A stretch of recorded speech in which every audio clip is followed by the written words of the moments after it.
Well, thank you, Mr. Speaker. Mr. Speaker, every few weeks we read headlines of another crisis: baby formula, fertilizer, and now another important input, diesel fuel. This administration not only continues to turn a blind eye, but perpetuates harmful policies that worsen these crises. From day one, President Biden has launched a war on American energy, and now it must end.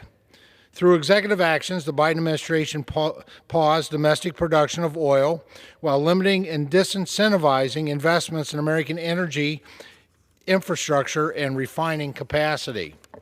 On his very first day in office, President Biden canceled the Keystone XL pipeline, thus declaring war on our domestic energy production. 7 days later, he paused new oil and gas leasing on public lands and offshore waters.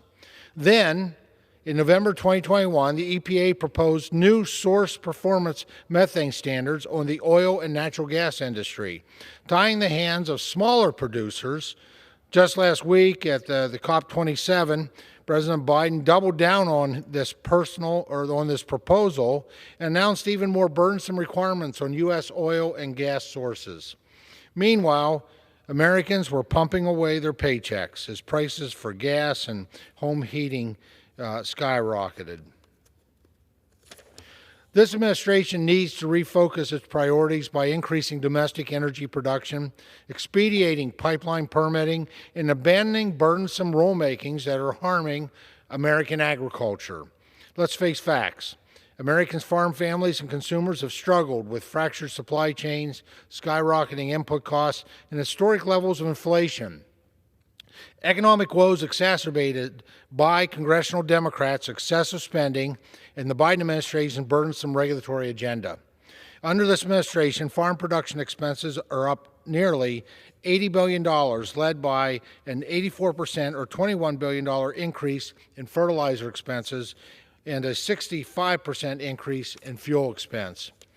As the Biden administration's self-inflicted energy crisis surges into a diesel shortage, they continually pass the buck by blaming domestic energy producers. Further, Biden's regulatory assault destroys any incentive for domestic energy producers to invest in energy infrastructure, which worsens the energy market volatility and increases costs for vital farm inputs such as diesel fuel and fertilizer. In October 2022, EIA reported that the distillate fuel oil inventory at 106 million. This is the lowest stock since 2008, the lowest stock for this time of year since 1982, and in some regions, the lowest inventory since 1950.